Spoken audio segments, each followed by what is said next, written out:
There are these places on Earth that just, they feel different somehow. Places where things get a little weird, a little mysterious. We've all heard about the Bermuda Triangle, right? That name just screams unexplained disappearances. But what if I told you there's another spot, just as baffling, but it's not out in the ocean. It's actually right here in America's freshwater Great Lakes. Today, we're diving deep into the Lake Michigan Triangle. Exactly. And our mission here is really to walk you through the sources we looked at. They paint this really compelling picture, decades of strange stuff happening. So we'll unpack the phenomena, look at the theories, and there are quite a few, and just try to get a handle on this freshwater mystery. Yet, think of this as your shortcut. For you, the learner, we're cutting through the hype. We're laying out the surprising facts, connecting some honestly mind-bending dots. You get the insight without, drowning in research papers. Yeah. Okay, let's unpack this. So where exactly are we talking about?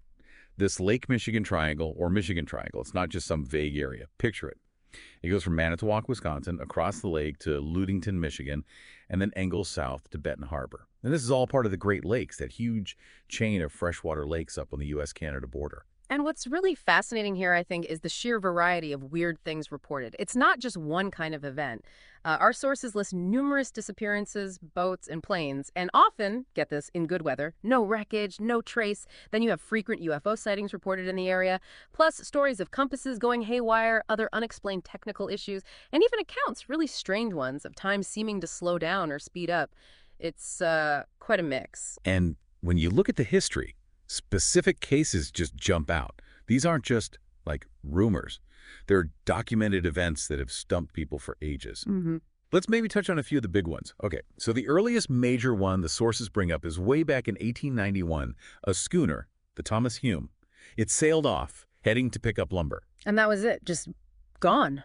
The ship, the Thomas Hume, vanished completely. Its crew, too, 7 sailors, never found a single piece of debris, no lifeboats, nothing. Like, it just sailed off the edge of the world. Wow, right off the bat, a complete vanishing. Okay, so what came next? What's another big puzzling one from the sources? Well, fast forward a bit to 1921, you get the case of the Roosevelt, another boat. This time, 11 people disappeared. Okay, but the ship itself was found later. That feels, I don't know, almost creepier. It really does. They found the Roosevelt overturned, right, in the lake, and it was damaged, like it had been in a collision.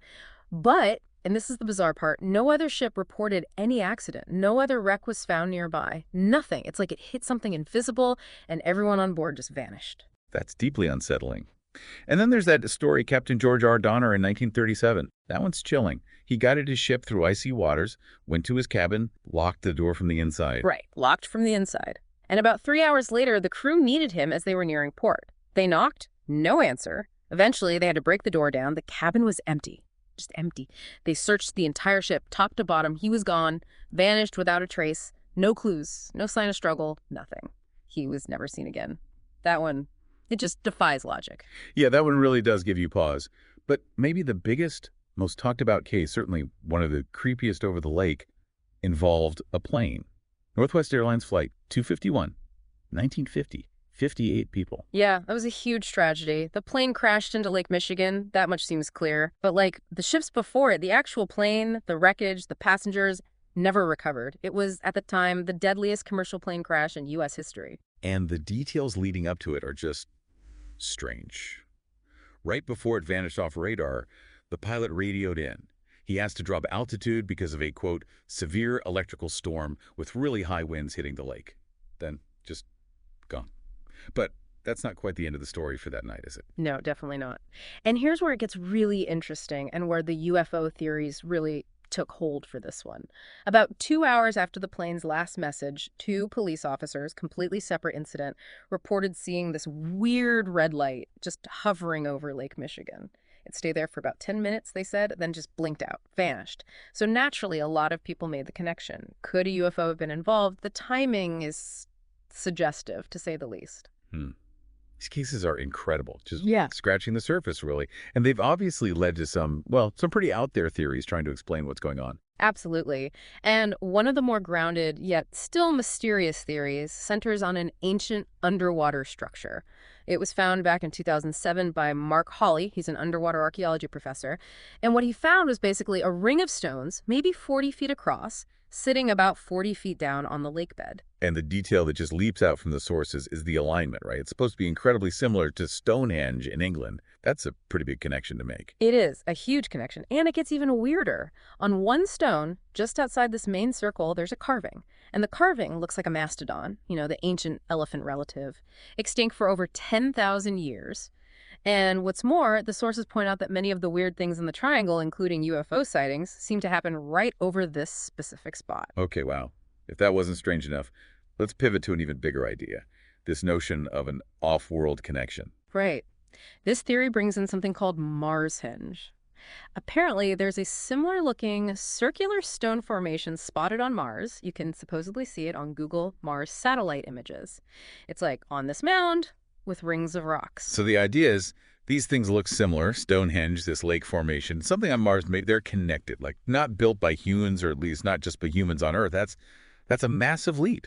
It is a massive leap, but that's the core of the theory. It points out that Mars might have been Earth-like long ago, and we see potentially anomalous structures, pyramids even, not just on Mars, but maybe elsewhere in the solar system. Yeah. So this theory suggests maybe Earth's mysterious structures, like Stonehenge, which we still don't fully understand, right? Built around 3100 BC, maybe for rituals, maybe something else. Maybe it's all part of a bigger cosmic pattern or network linked to things beyond Earth. And then you get into the really speculative stuff, don't you? What else do the sources mention? Well, there's the time portal theory, the idea that there's some kind of metaphysical force field or energy vortex in the triangle, something that can literally bend time, making things disappear or causing those weird time slip experiences people have reported. It's very sci-fi, but it's out there. And of course, you have to mention the weather. Lake Michigan can be brutal. Really extreme storms pop up fast. But the sources we read seem pretty clear that while weather explains some incidents, it just doesn't cover these really weird traceless disappearances we've talked about, like the Donner case or Flight 251 maybe. Exactly. Bad weather doesn't make a captain vanish from a locked room. Oh, and adding to the mix, there are also scattered reports, sort of legendary almost, of strange creatures being seen in the lake water itself. Lake monsters, basically. So you've got ancient ruins, UFOs, time warps, maybe even lake monsters. This raises an important question, doesn't it? How do you even begin to sort through all that? That is the question. You have everything from potentially explainable, if extreme, natural events, all the way to, well, ancient aliens and time portals. Yeah. I think the sources leave it open, really. It shows just how deep the mystery runs. There isn't one simple answer that fits everything. So just to recap, we've got this patch of Lake Michigan linked to vanishing ships, lost planes, UFOs, weird time stuff, and maybe even an underwater Stonehenge connected possibly to Mars. It's a lot. It really is. So what does this all mean? Is there something truly anomalous happening there? Some force or phenomenon we don't understand? Or, is it just a collection of unrelated tragedies, coincidences, and maybe some overactive imaginations, all woven into a modern legend? The sources kind of invite you to decide. Yeah, it makes you think about that leak differently. All the activity on it today, boats, ferries. How many people passing over realize the depth of these mysteries literally beneath them? And maybe a final thought to leave you with. If these kinds of ancient, deliberately structured formations do exist here under the lake, and maybe similar things exist on Mars or elsewhere, what does that really imply? What does it suggest about our deep history, maybe even our future? How much is still hidden, waiting to be discovered, both on our own planet and perhaps way beyond it?